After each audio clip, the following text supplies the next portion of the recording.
Babak 46, Hukuman Luke. Nama, Bangkitnya Dataran Hitam Penulis. Plus matikan mengatur ulang. Di kediaman Ellen muda, seorang pelayan muda baru saja bergegas masuk. Nona Ellen, Tuan Muda Luke keluar untuk berbicara dengan sang patriark. Cih, sepertinya sudah waktunya aku keluar dan mencoba menghindari kemunduran yang lebih besar, kata Ellen sambil meninggalkan apartemennya menuju kantor Patriark Marvin. Apakah kamu membiarkan dia mengambil salah satu salinan dari satu-satunya teknik tingkat perak kita? Pria parubaya itu berbicara dengan marah sambil bangkit dari kursinya dan memukul meja dengan keras. Aku tidak bisa berbuat apa-apa, ayah. Dia telah mengalahkanku sepenuhnya, dan salah satu orang yang bersamanya sangat kuat. Aku yakin wanita itu hanya bisa dikalahkan oleh seseorang yang berada di tingkat raja spiritual. Luke berkata sambil menundukkan kepalanya karena malu. Sang patriark kemudian mencoba untuk tenang sejenak dan kemudian menatap mata Luke dan berkata, "Ceritakan padaku tentang orang-orang ini dulu. Hukumanmu akan datang nanti. Saya tidak tahu banyak tentang kelompok mereka, hanya saja mereka bukan dari Pulau Batu. Totalnya, ada 12 orang yang sepertinya dipimpin oleh orang yang mengalahkan saya ini. Kebanyakan dari mereka berada di level 40, tapi ada wanita ini, yang berada di level 45. Karena dia, penjaga Brian yang menemaniku tidak dapat mencegah pria itu melarikan diri," kata Luke, berusaha menyembunyikan detail, yang penting dari ayahnya. "Dan apakah mereka masih di sini, di Batu Tua?"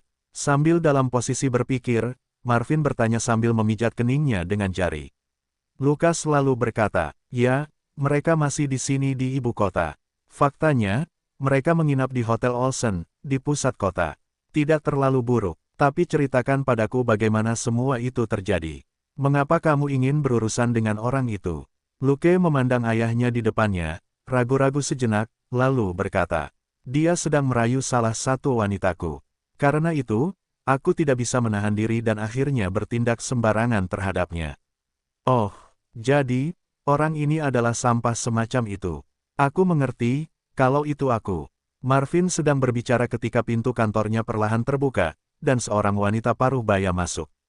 Dia adalah wanita dewasa, cantik dan dengan lekuk tubuh yang bisa menghibur siapapun yang melihatnya. Dan meskipun dia sudah memiliki beberapa tanda usia, dia masih cukup anggun. Dia mengenakan gaun biru yang indah dan memiliki rambut pirang pendek. Ini adalah sekretaris Patriark Marvin. Dia kemudian berjalan ke sisi kursi pria parubaya itu dan berkata, "Patriark, Ellen muda ada di sini untuk menemui Anda." Dia mengatakan bahwa topiknya mendesak dan ada hubungannya dengan Tuan Muda Luke. Ketika dia mendengar ini, Luke merasakan hawa dingin di punggungnya, seolah-olah seseorang sedang mempersenjatainya. Apa yang ingin Ellen bicarakan dengan ayahku? Dia berpikir sendiri ketika dia merasakan ketegangan yang tak terlukiskan. Marvin kemudian menjawab, "Oh, tidak biasa Ellen muda datang mencariku. Pasti ada sesuatu yang penting. Biarkan dia masuk." Dia tidak khawatir hal itu akan mengacaukan urusannya dengan Luke. Lagi pula, meluangkan beberapa menit lagi untuk menjernihkan situasi ini tidak akan membuat banyak perbedaan.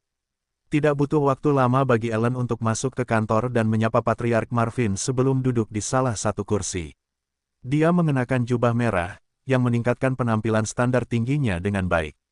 Setelah dia tenang, Marvin mengambil inisiatif dan bertanya sambil tersenyum, "Ada yang bisa saya bantu, Ellen kecil?"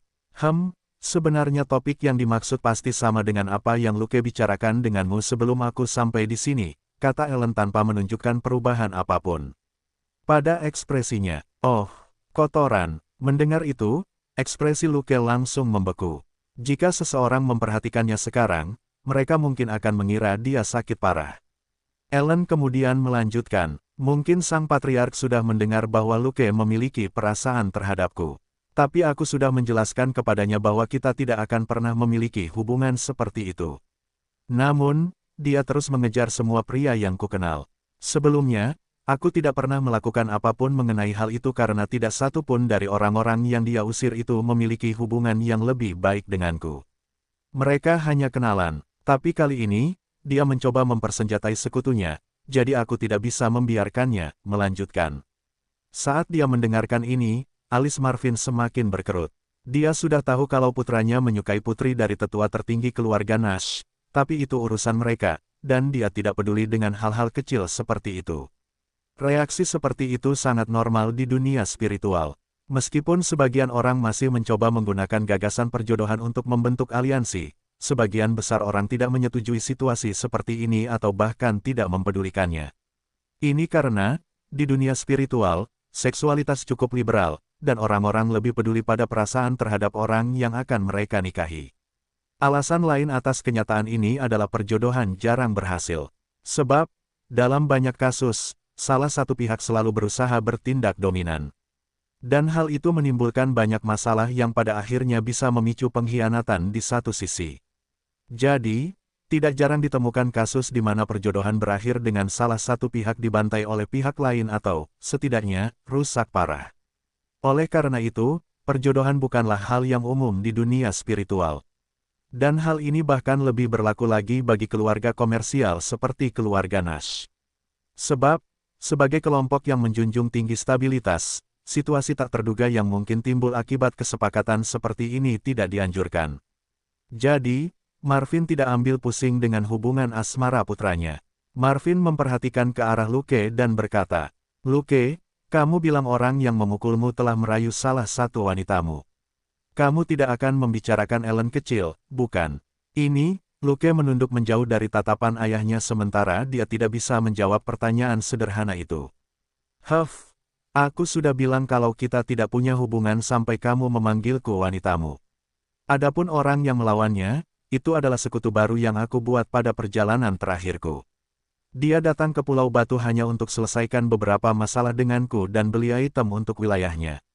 Oh, jadi, dia sekarang adalah sekutu. Wah, apa yang ada di kepalamu?" Marvin berkata, kecewa, memandang Luke yang malu.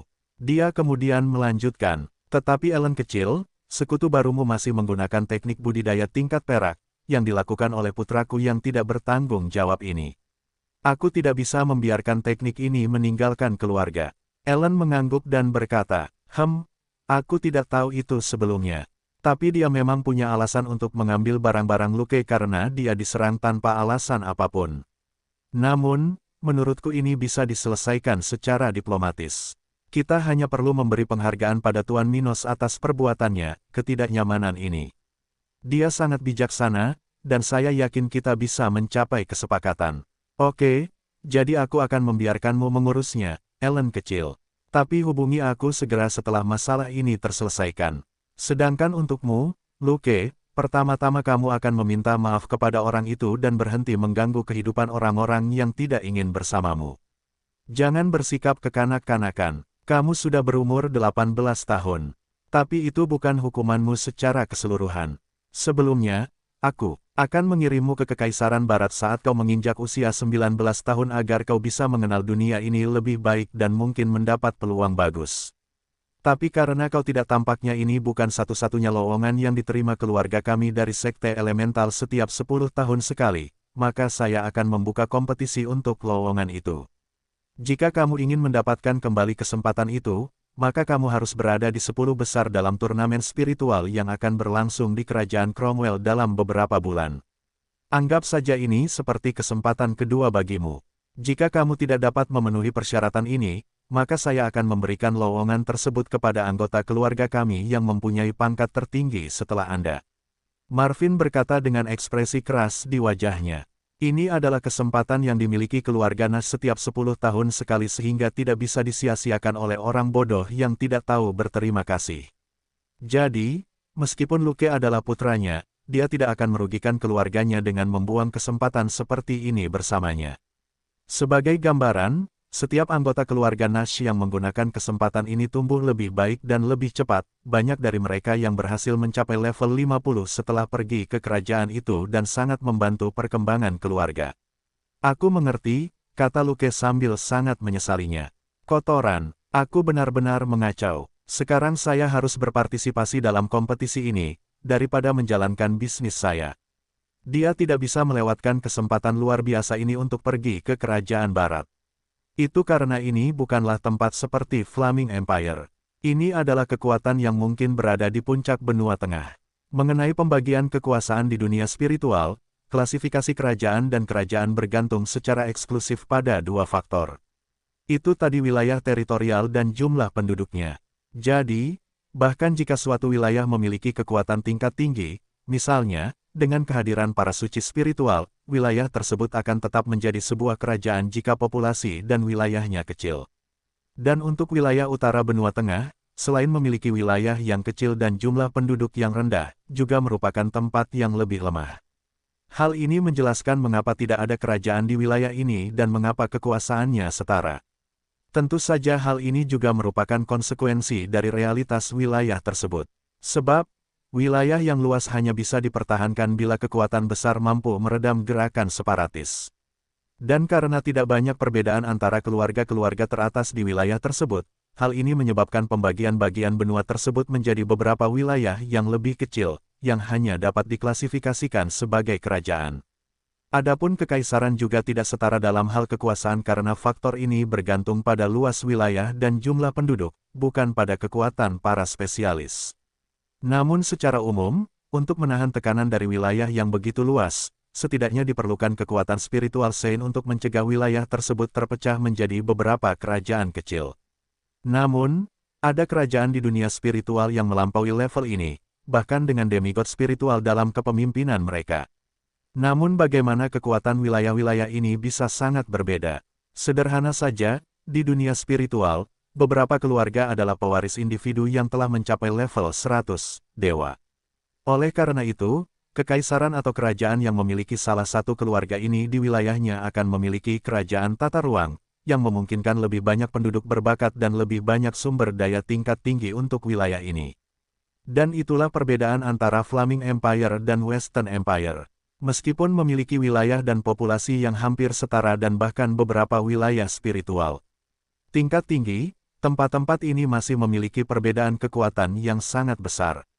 Itu karena Flaming Empire belum melahirkan keluarga manapun yang mewarisi dewa sepanjang sejarah. Ini menjelaskan mengapa keluarga Nash sangat menghargai tempat yang satu ini yang mereka terima dari sekte elemental. Mengapa mereka melakukan kontak seperti itu? Karena Pulau Batu tidak terletak tepat di benua tengah. Jadi, lebih mudah bagi mereka untuk menjangkau bagian lain benua itu. Seperti wilayah luas lainnya yang terletak di sebuah pulau, Pulau Batu memiliki kekuatan maritim yang luar biasa. Oleh karena itu, mereka mengembangkan kapal mereka pada tingkat yang lebih tinggi daripada kerajaan-kerajaan di wilayah utara benua tengah sejak tahap awal sejarah mereka. Mereka juga memiliki pengetahuan rinci tentang berbagai rute laut dan peta bagian lain benua besar itu. Ini adalah sesuatu yang tidak dimiliki oleh kerajaan di wilayah utara benua itu. Namun Pulau Batu masih dapat dianggap sebagai bagian utara benua tengah jika dianalisis beberapa karakteristiknya. Dengan kekuatan populasi rata-rata, kepadatan spiritual, kedekatan pulau dengan bagian benua tersebut, Namun karena lokasinya dan keunggulan pengetahuannya yang lebih maju tentang navigasi, keluarga Nash telah lama mampu melakukannya, melakukan kontak dengan kekuatan Kekaisaran Barat, mendapatkan kesempatan untuk mengirim salah satu anggotanya ke sana setiap 10 tahun. Bagaimanapun, ketika Luke muda berduka atas kehilangannya yang signifikan dalam situasi ini, Minos akhirnya menemukan Master Arai kelas 2. Tidak hanya itu, dia beruntung karena spesialis ini memiliki rangkaian pertemuan spiritual tingkat 2, tingkat rendah untuk dijual. Dengan itu, dia menghabiskan 500 kristal tingkat menengahnya, belum memasukkan 100.000 kristal tingkat rendah lagi ke dalam kesepakatan itu. Masalahnya adalah dia tidak memiliki jumlah total kristal dari klasifikasi tersebut untuk membuat kesepakatan. Jadi, dia harus menukar beberapa kristal tingkat rendah untuk membeli susunan pertemuan spiritual. Dan dengan itu, dia hanya perlu menunggu beberapa hari lagi sampai semua pil spiritual kelas 1 yang dia pesan dari berbagai toko di kota Batu Tua sudah siap. Dengan itu, dia akan dapat kembali ke wilayahnya dan kemudian mulai menyelesaikan masalah perburuan di dataran hitam. Namun sebelum itu, Minos masih memiliki beberapa masalah yang harus diselesaikan di Pulau Batu, seperti mengunjungi Elena yang cantik dan menyampaikan poin tertentu kepada Ellen tentang mulai memasarkan barangnya. Namun, bahkan sebelum mengambil inisiatif untuk mengatur pertemuan dengan Ellen, dia sudah meminta untuk bertemu dengan Minos. Tuan muda, Nona Ellen telah tiba di hotel, dan dia akan datang ke sini. Salah satu tentara Minos datang untuk memberitahunya. Setelah beberapa saat, seorang wanita muda cantik berambut pirang, mengenakan gaun serba putih, masuk melalui pintu ruang tamu apartemen tempat Minos berada. Namun yang mengejutkan Minos, dia tidak sendirian tetapi juga ditemani oleh seorang pemuda. Pemuda berambut pirang dan bermata hijau, yang mengenakan jubah perak panjang dan memiliki ekspresi ketidakpuasan di wajahnya. Ini adalah Luke, yang mendapat perintah ayahnya, untuk meminta maaf kepada Minos. Oh, jadi, pria ini ikut dengannya. Ini pasti tentang barang yang aku ambil dari si idiot ini. Minos berpikir dalam hati, dengan senyuman di wajahnya. Saat itu juga, para prajurit di ruangan itu pergi, hanya menyisakan Minos, Ruth, Ellen, dan Luke di dalam ruangan. Ruth tidak ingin pergi, karena dia sangat menikmati melihat masalah orang lain. Lagi pula, di tempat seperti ini, di mana dia punya banyak waktu luang, menonton acara-acara itu adalah salah satu bentuk hiburan baginya. Minos juga tidak peduli dia mendengar percakapannya, karena itu pastinya bukan masalah besar bagi seseorang yang berasal dari sekte awan abu-abu, seperti Ruth, dan dia tidak akan membicarakan rahasia apapun dengan Ellen. Dia juga seorang murid ibu Minos, jadi dia pasti tidak akan mencoba menyakitinya dengan sengaja. Setidaknya tidak ada alasan untuk itu. Selain itu, dia akan segera berangkat setelah turnamen spiritual. Jadi, Stuart muda tidak melihat ada masalah dengan dia di sini. Sementara Ruth duduk dengan nyaman di kursi berlengan besar, Ellen dan Luke duduk di sofa di sebelah kursi Minos. Senang bertemu Anda lagi, Nona Ellen. Bolehkah saya mengetahui alasan kunjungan ini? Minos bertanya tanpa berbasa-basi. Saya datang untuk membicarakan tentang teknik tingkat perak yang ada di dalam cincin spasial yang dikumpulkan Tuan Minos dari Luke. Dia berkata sambil tersenyum. Seperti yang diharapkan, pikirnya sambil mendengarkan apa yang dikatakan Ellen. Tetapi sebelum itu, Luke, apakah Anda tidak ingin mengatakan apapun kepada Tuan Minos? Kata Ellen sambil menatap pemuda berambut pirang yang memasang ekspresi malu di wajahnya. Sementara wajahnya benar-benar merah karena malu dan marah, Luke mencoba menenangkan dirinya dengan memikirkan situasi umum. Tenang, tenang, ini demi kebaikanku sendiri. Yang paling penting bagiku adalah bisa mendapatkan kembali kepercayaan ayahku dan mendapatkan tempat ini untuk sekte elemental. Bagi seorang bangsawan, menunggu puluhan tahun untuk membalas dendam bukanlah akhir dari dunia. Saat aku kembali dari kerajaan barat, aku akan bisa menyelesaikan masalah dengan orang ini, pikir Luke, saat dia pulih dari rasa malu karena situasi ini. Di saat yang sama, sudut bibir Minos terangkat. Dia pikir, orang ini kemari bukan untuk meminta maaf, kan? Pada saat itu, pemuda berambut pirang itu menarik nafas dan berkata, Tuan Minos, maafkan saya atas apa yang terjadi. Saya melakukan kesalahan dan akhirnya menyerang sekutu keluarga kami tanpa alasan. Saya benar-benar minta maaf atas apa yang terjadi. Hehe, orang ini benar-benar tahu bagaimana menelan harga dirinya pada saat yang seharusnya. Setidaknya dia tidak menyia-nyiakan sumber daya keluarga Nash kita. Ellen berpikir sambil memperhatikan cara Luke bertindak. Setelah itu, Ellen mengambil inisiatif dan kembali berbicara. Saya tahu bahwa Tuan Minos pantas menerima balasan atas apa yang terjadi dan saya berani mengatakan bahwa jika saya berada di tempat Anda, saya juga akan mengumpulkan barang-barang lawan saya. Tetapi teknik tingkat perak ini sangat penting bagi keluarga kami. Meskipun kami memiliki beberapa salinannya, membiarkan seseorang di luar keluarga mendapatkan salah satunya bisa membawa banyak masalah bagi kami. Penggarap dapat menciptakan teknik spiritual tersebut dengan pemahaman tinggi dan tingkat spiritual tertentu. Misalnya, untuk mengembangkan teknik tingkat emas, diperlukan level 100 untuk melakukan hal seperti itu. Untuk membuat teknik tingkat putih, tingkat kekuatan spiritual minimum yang dibutuhkan setara dengan level 40. Untuk membuat salinan, ini dilakukan dari perkamen asli dari teknik tersebut. Satu-satunya hal yang diperlukan untuk ini adalah bahan untuk menyimpan spiritualitas teknik dan seorang kultivator dengan tingkat tertentu. Misalnya, untuk membuat salinan teknik tingkat perak, kultivator harus setidaknya memiliki level 59. Untuk teknik tingkat emas, orang yang membuat salinannya harus setidaknya memiliki level 79 agar berhasil. Ellen kemudian melanjutkan, dengan begitu, saya ingin menegosiasikan salinan ini dengan Tuan Minos. Karena ini hanya salinan, teknik ini dapat dijual setidaknya dengan 2000 kristal kelas menengah. Oleh karena itu, kami akan membayar Anda 3.000 kristal kelas menengah untuk Anda, karena kami juga menyinggung sekutu dengan tindakan Luke baru-baru ini. Ellen lalu menghela nafas dan berkata, dengan itu, saya berharap hubungan kita tidak terpengaruh.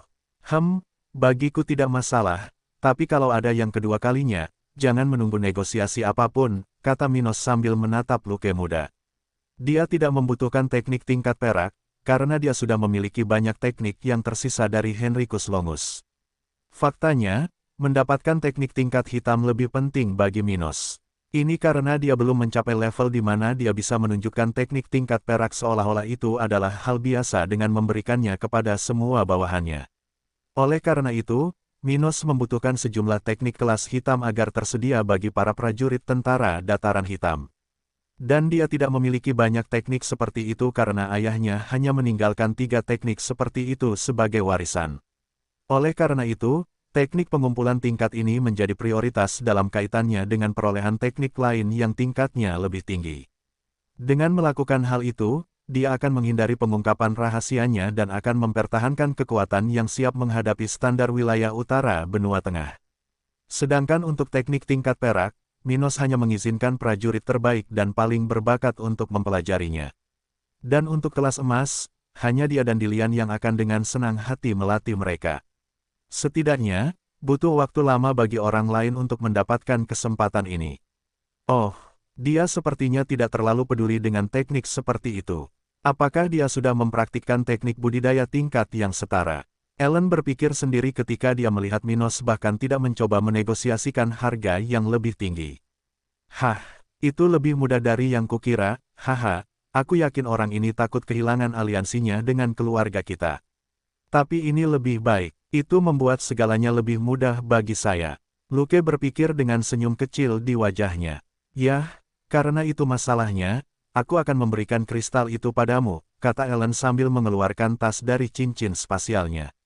Setelah itu, Minos mengembalikan teknik tingkat perak yang telah dia kumpulkan dari Luke dan menyerahkannya kepada Ellen muda. Mereka juga memanfaatkan kesempatan ini untuk menyelesaikan poin akhir negosiasi dataran hitam dengan pedagang muda Ellen. Sementara itu, di suatu tempat dekat perbatasan antara dataran hitam dan kerajaan ombak, terdapat suatu tempat dengan beberapa formasi batuan, dengan sungai yang mengalir di antara pegunungan dan menuju ke sebuah gua. Di tempat itu, terdapat seekor binatang spiritual setinggi sekitar 1,5 meter, dengan bulu berwarna oranye di punggung dan putih di perut.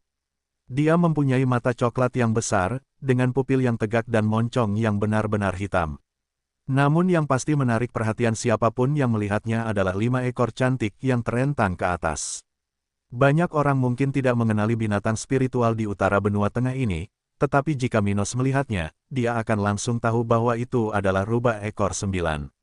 Minos mengetahui hal ini karena warisan dari Dewa Henricus Longus, tentu saja, yang telah mengenal setiap jenis makhluk spiritual selama hidupnya yang panjang.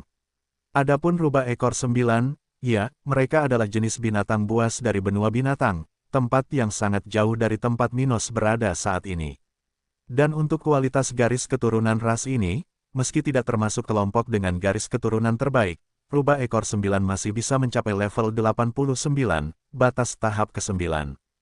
Ras binatang spiritual ini juga memiliki ciri khas di dunia binatang, yaitu jumlah ekornya. Setiap ekor rubah ekor 9 mewakili tahap budidaya. Jadi, saat mereka dilahirkan di level 0, rubah tersebut sudah berada di budidaya.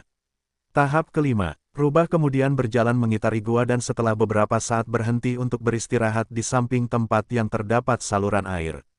Dia meminum air sambil memejamkan mata dan berbaring di sana, memperlihatkan tonjolan besar di perutnya. Tempat ini akan berfungsi bagiku untuk melahirkan bayiku. Dia sedang hamil, jadi dia pergi ke daerah itu, dekat dataran hitam. Hal ini karena, baik bagi makhluk spiritual maupun manusia, persalinan adalah masa yang sangat rentan bagi perempuan yang harus melalui masa ini. Dengan begitu, jika ada di antara mereka yang tidak memiliki tempat terlindung untuk melahirkan, maka jalan keluar terakhir adalah mencari tempat yang lebih lemah dan tidak terlalu terpapar untuk menghabiskan beberapa hari pertama bersama anaknya. Tentang kenapa dia ada di sini di benua tengah dan bukan di benua binatang, ya, hanya dia sendiri yang mengetahuinya. Ayolah, sayangku, ibu ingin bertemu denganmu, dia berkata dalam bahasa yang bukan bahasa manusia. 1 hari lagi berlalu, dan Minos telah mengumpulkan pil spiritual lagi di berbagai toko alkimia yang dia kunjungi sebelumnya. Tidak banyak lagi yang bisa dia lakukan di Pulau Batu, jadi dia sudah bersiap untuk meninggalkan kota Batu Tua. Tapi sebelum itu, dia akan bertemu Elena yang anggun malam ini. Dia hampir siap untuk pergi ketika dia melihat dirinya di cermin di kamarnya.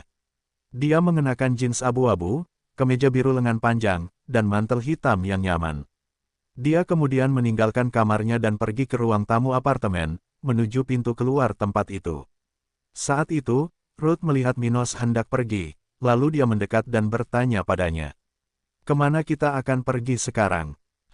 Aku akan ke kediaman Elena, tapi menurutku sebaiknya kamu tetap di sini," kata Minos dengan nada provokatif. Saat dia mendengar itu, wajah Ruth menjadi merah padam karena malu. Hanya dengan mengingat cara wanita itu berperilaku, dia sudah merasa tidak nyaman. Dia kemudian berbalik dan pergi, menuju kamar yang dia sewa di Hotel Olsen. Dia benar-benar akan melakukan itu dengan wanita jalan itu. Setelah itu, Minos mengikuti dengan 4 tentara lagi menuju sisi selatan ibu kota Pulau Batu, tempat di mana rumah keluarga Nil berada. Tak lama kemudian, kereta Minos melaju selama beberapa menit melewati kota Batu Tua hingga mereka bisa melihat sebuah rumah besar yang indah di puncak gunung. Ada area luas yang ditumbuhi pepohonan, dengan jalan kecil menuju pintu masuk mansion. Pada saat itu, sebuah gerbang setinggi lebih dari 3 meter memiliki simbol palu merah yang indah di tengahnya. Ini adalah simbol dari keluarga Nil, keluarga pandai besi. Sesampainya di mansion, Minos segera menyadari bahwa tempat ini benar-benar berbeda dari istana keluarga Nash. Meskipun yang terakhir menampilkan sebuah bangunan besar, tanpa ada bangunan lain di dekatnya, rumah keluarga Nil dapat dilihat sebagai kumpulan berbagai struktur yang membentuk mosaik yang indah. Sebenarnya dari kejauhan orang akan mengira ini hanya satu bangunan, namun semakin dekat Anda akan melihat bahwa itu adalah bangunan yang berbeda. Di antara tempat-tempat ini terdapat bangunan dengan ukuran dan warna berbeda. Sambil menikmati pemandangan indah yang tercipta dari perpaduan bangunan-bangunan tersebut, seorang penjaga menghentikan kereta Minos. "Selamat datang di keluarga Nil. Identifikasi diri Anda dan nyatakan tujuan kunjungan Anda ini," kata penjaga itu dengan sopan. Salah satu prajurit yang berada di depan gerbong Minos selalu menjawab, Tuan Muda Minos Stuart kemari untuk menjenguk Nona Elena Nil."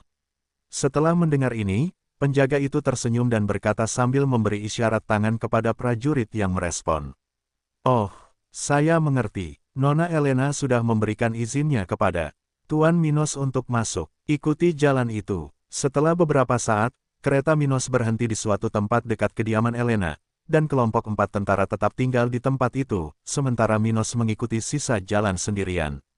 Tak butuh waktu lama, ia pun sampai di sebuah gedung berlantai 4 yang bentuknya sangat mempesona.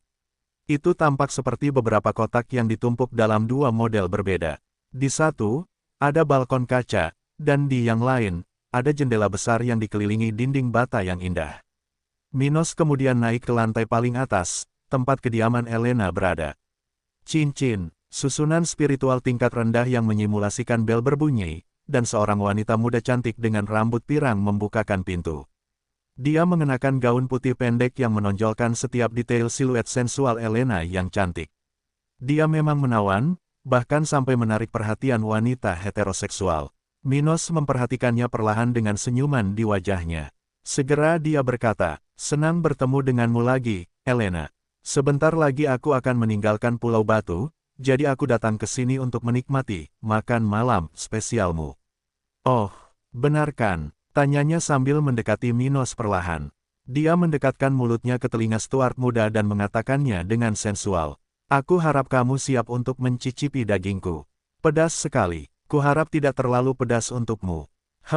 Walaupun aku belum pernah mencicipi rasa seperti ini sebelumnya, aku yakin aku bisa mengatasinya," kata Minos sambil menarik pinggang kurus Elena. Mereka kemudian mulai berciuman dengan mesra sementara Minos mulai mengeksplorasi lekuk tubuh Elena yang bagus, dan kedua tangannya berada di belakang leher pemuda itu. Tidak butuh waktu lama, dan keduanya masuk ke apartemen. Minos dan Elena berciuman seolah-olah mereka benar-benar jatuh cinta satu sama lain, sementara kegembiraan mereka berangsur-angsur meningkat. Seseorang dapat mendengar suara jantung mereka berdetak kencang, dan reaksi alami tertentu mulai muncul sedikit demi sedikit. Mereka menikmati selera satu sama lain saat mereka perlahan pergi ke kamar Elena muda. Akhirnya, Minos dan Elena melepaskan ciuman penuh gairah mereka dan saling tersenyum sambil terengah-engah. Mereka telah sampai di kamar si pirang muda ketika dia akhirnya berkata, "Buka bajuku." Setelah mendengar ini, Minos memperhatikan wanita muda di depannya sejenak, menarik napas, dan mulai melepas gaunnya. Dia tidak gugup, meski ini pertama kalinya. Namun kali ini, bukan karena dia mengetahui kehidupan seksual Dewa Henricus Longus. Dia tidak menerima ilmu seperti ini. Namun karena ilmu lain yang dia terima telah mengubahnya menjadi orang yang lebih tenang. Dan bahkan dalam situasi seperti ini, dia tidak akan kehilangan sikapnya. Minos perlahan mengenakan gaun pendek si pirang seksi di depannya, perlahan memperlihatkan tubuh Elena yang tanpa celah. Ia mengenakan pakaian dalam erotis berwarna hitam dan merah yang semakin mempertajam naluri pasangannya. Sementara itu, Elena perlahan membuka kancing kemeja Minos dengan satu tangan dan melepaskan ikat pinggang dari celananya dengan tangan lainnya. Jelas bahwa dia memiliki pengalaman dalam hal ini, mengingat keahliannya dalam melakukan ini. Tapi Elena bukanlah wanita semudah kelihatannya. Awalnya dia hanya bermain-main dengan Ellen saat mengatakan hal itu tentang Minos. Namun setelah menemani Stuart muda selama 2 hari, dia membangkitkan keinginan untuk tidur dengannya. Minos kemudian mencium lembut leher Elena sambil akhirnya berhasil melepaskan branya. Saat dia dengan tenang menarik diri dari leher gadis itu dan melihat payudara sempurna di hadapannya. Itu tidak terlalu besar atau kecil, ukurannya pas, yang terasa nyaman saat Anda memegangnya dengan tangan Anda. Setelah merenungkan keindahan, puting berwarna merah muda dan berukuran sedang itu, dia mulai memijatnya. Sungguh menyenangkan memijat payudara seperti ini, yang hampir pas di tangan. Gelombang. Elena mengerang sedikit saat merasakan payudaranya distimulasi oleh Minos. Pada saat yang sama, dia menyadari peningkatan yang cukup besar pada ukuran adik laki-laki dari pemuda di depannya, hingga hampir melompat keluar dari pakaiannya. Minos kemudian melepaskan payudara Elena sejenak, melepas celana dalamnya. Saat melakukan itu, si pirang cantik hampir mengeluarkan suara terkejut saat melihat tongkat Minos. Bentuknya tidak terlalu besar, namun panjangnya masih sekitar 7 inci, 17,78 cm, dan ketebalannya sesuai. Ini jelas merupakan ukuran yang bisa dibanggakan. Elena lalu berlutut di tempat tidur, memperlihatkan pipi bawah indahnya kepada Minos. Dia bisa melihat gambar indah pantatnya, di depannya, masih mengenakan celana dalam merah, tapi dengan sepotong kecil daging merah muda untuk dicicipi. Melihat ini, Minos tidak bisa menahan diri dan segera melepaskan potongan kain terakhir dari tubuh Elena. Dia akhirnya melihat bunga kecil berwarna merah muda, yang sudah meneteskan nektar cinta. Pemandangan tersebut begitu mengundang hingga Minos perlahan mendekat untuk membuktikannya. Dia pertama kali mengendusnya dan kemudian mulai mencium bunga indah Elena. Gelombang, rintihnya pelan saat merasakan lidah Minos menyentuh bagian intimnya hingga membuat sekujur tubuhnya menggigil. Sambil menikmati manisnya rasa Elena, Minos pun dengan lembut membelai payudaranya yang sudah kaku karena kegembiraan akibat ulah tersebut. Napasnya tak menentu saat memutuskan kontak mulut Minos dengan adik perempuannya. Ayo ganti posisi. Segera setelah itu, keduanya berada di posisi 69. Posisi ini sungguh luar biasa. Minos dapat menyiapkan tanah, meningkatkan sensitivitas bunga Elena, sementara dia dapat melumasi tongkatnya, menghasilkan kombinasi sempurna. Gelombang. Gelombang. Beberapa suara terdengar dari pasangan yang kini sedang mencicipi bagian pribadi masing-masing. Tak lama kemudian, beberapa menit berlalu, dan kedua pemuda itu sudah haus untuk memulai bagian paling menarik dari aktivitas mereka. Tidak butuh waktu lama, dan Elena yang cantik berbaring di tempat tidur sementara Minos menghampirinya, dalam posisi di mana keduanya bisa saling memandang. Elena kemudian mengangkat kakinya untuk memudahkan Minos sementara dia perlahan menggosokkan tongkatnya pada bunga berbintik-bintik di depannya. Minos bisa merasakan panas yang datang dari tubuh Elena ketika dia perlahan mulai menembusnya, memeras cairan cinta sepenuhnya. Ketika dia melihat bagian dari anggotanya telah memasukinya, Minos menatap matanya saat dia menenggelamkan tongkatnya lebih rendah dan lebih dalam. Gelombang, ya ampun gelombang. Elena mengerang keras pada saat Minos menembusnya dalam-dalam. Namun, Sebelum dia dapat melanjutkan, Stuart muda itu memegangi kepalanya dan membungkuk untuk mulai menciumnya lagi. Gelombang. Keduanya bertahan dalam posisi itu beberapa saat, sementara Minos menekan panggulnya ke klitoris Elena. Sepasang kekasih akan melepaskan ciuman mereka dan bernapas dengan intens, dari waktu ke waktu membuat suara yang lebih erotis di udara. Gelombang Minos, gelombang Minos, gelombang. Untuk beberapa waktu, tongkat Minos terus menembus gua Elena dengan gerakan piston sementara tempat tidur perlahan meresap dengan cairan pasangan itu. Ini juga meninggalkan ruangan dengan bau yang menyengat, yang merupakan ciri dari tindakan ini. Minos selalu berkata dengan suara tidak rata sambil berhenti sejenak dan melihat tubuh pemuda pirang yang berkeringat di bawahnya. Hah, kamu, sungguh, luar biasa. Hah, izinkan aku membantumu sedikit. Dia berkata dengan senyum bahagia di wajahnya saat dia mendorong Minos ke bawah dan menaikinya. Elena mengambil tongkat Minos dan meletakkannya di pintu masuk adik perempuannya sambil menatap matanya. Dia perlahan duduk dan mulai berkendara, menimbulkan suara hentakan daging di dalam ruangan. Hah, hah, hah. Gelombang aku bisa merasakannya di perutku gelombang gelombang, ucap Elena sambil memasang ekspresi tidak suci di wajah cantiknya. Dia tidak terbiasa memiliki pasangan sebesar Minos, jadi dia memanfaatkannya semaksimal mungkin. Melihat ini, Minos semakin menaikkan ke atas dan ke bawah sambil dengan lembut membelai puting merah muda Elena, membuatnya mengerang semakin keras. Ya gelombang buat aku gelombang datang. Ucapnya sambil berusaha bernapas dan menekan suara-suara indahnya, yang mengungkapkan semua kenikmatan yang dia rasakan. Sementara itu, tongkat Minos semakin dikencangkan melalui lubang Elena, semakin menambah kenikmatan bagi Stuart muda. Dengan begitu, tidak butuh waktu lama baginya untuk mencapai klimaks juga. Hah, ya, aku, datang, hah. Minos berkata dengan terengah-engah, dengan ekspresi senang di matanya. Gelombang aku juga tidak bisa gelombang tunggu lagi. Keduanya dengan cepat mencapai klimaksnya saat dia menyemprot ke arah Minos, dengan lubang indah Elena berkontraksi lebih dari biasanya, menciptakan momen yang sempurna bagi mereka berdua. Setelah itu, seluruh isi putih tongkat Minos mulai memenuhi setiap ruang di rahim Elena, membiarkan kelebihannya mengalir di sisi dinding bagian dalam lubang wanita muda itu. Ketika itu terjadi, Elena perlahan mulai gemetar ketika dia akhirnya terjatuh di dada Minos yang telanjang, terengah-engah. Keduanya kemudian mulai berpelukan dan berciuman saat mereka masih terhubung satu sama lain. Hah, ya, bagaimana kabarmu? Minos bertanya, dengan ekspresi puas di wajahnya. Hah, ya, bagus sekali.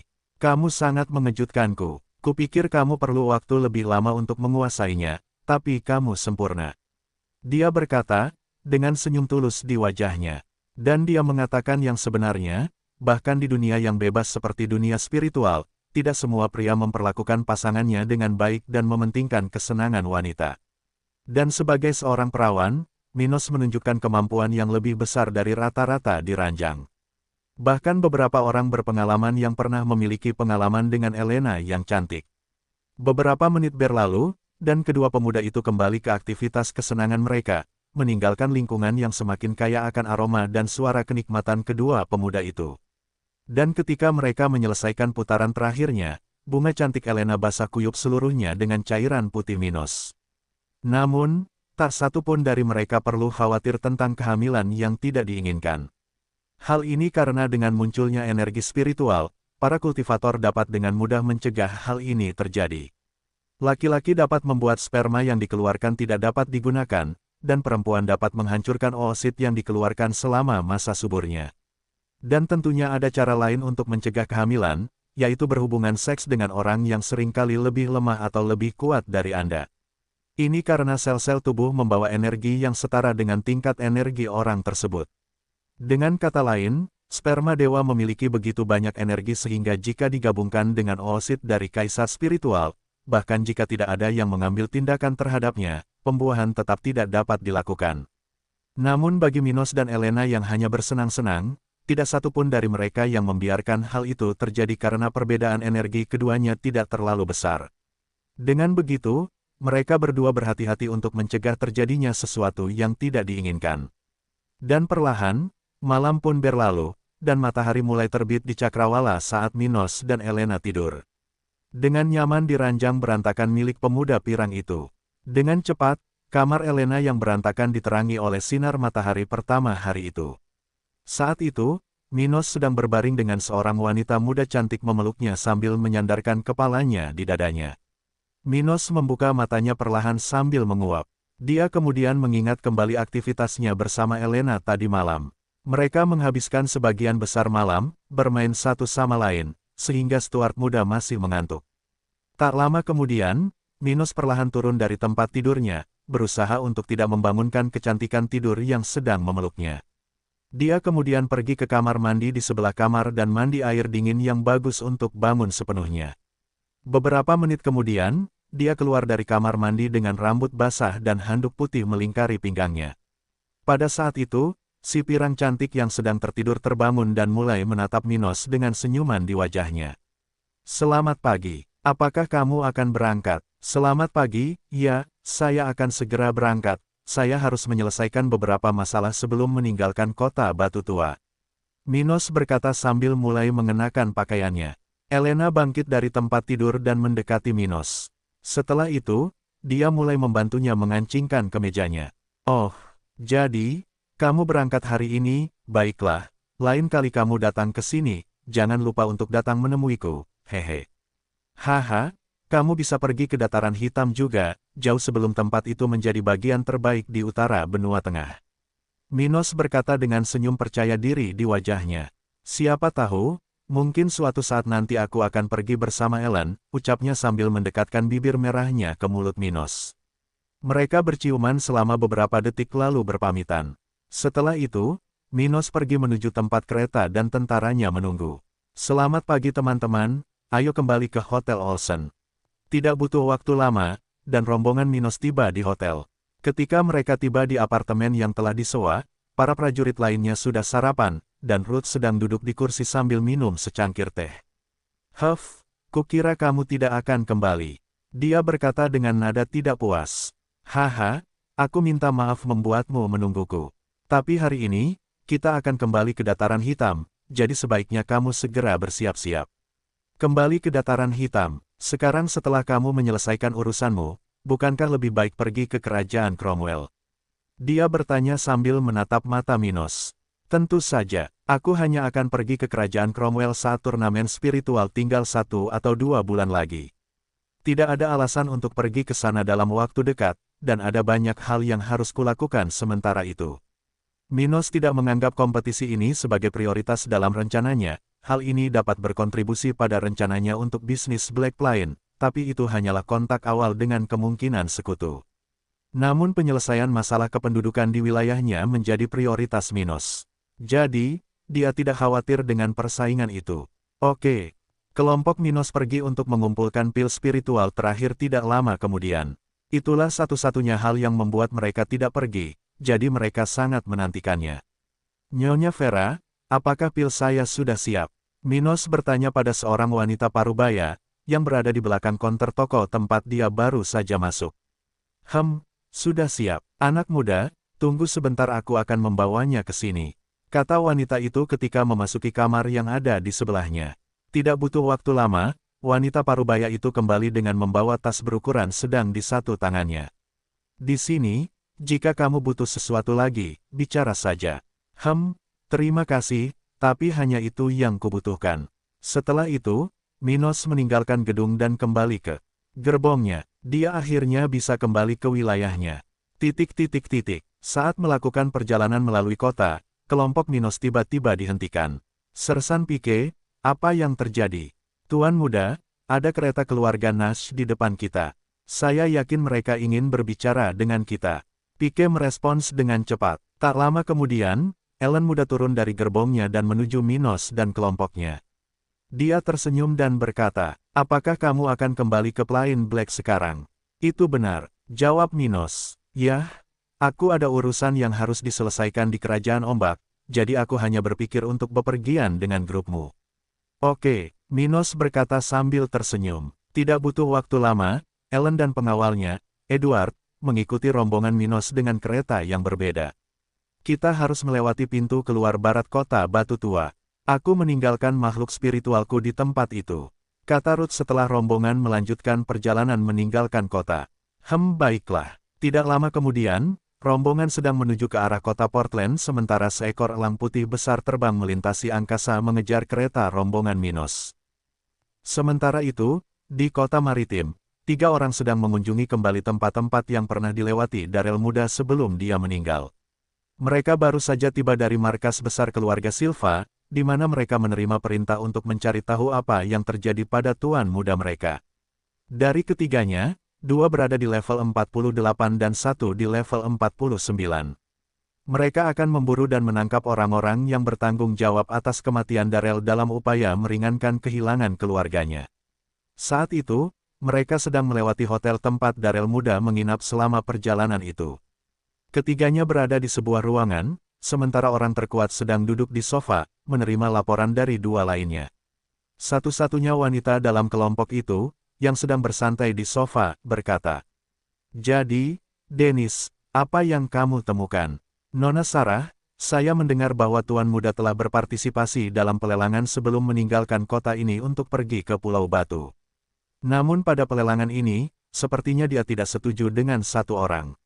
Dia mengungkapkan identitasnya untuk mencegah orang itu menawar pada item tertentu lagi. Tapi dia tidak berhasil." Seorang pria dengan rambut setengah beruban, setengah hitam, menjawab. Saat itu, pria pirang itu berkata, "Saya juga mengetahui bahwa kelompok muda Tuan Darel mencoba mengejar jejak orang itu sebelum mereka meninggalkan kota. Namun saya tidak dapat menemukan identitas kelompok lain. Ini normal." Pelindung Philip hanya mengenali identitas Minos karena dia adalah penjaga yang menemani Darel muda saat berada di Akademi Spiritual.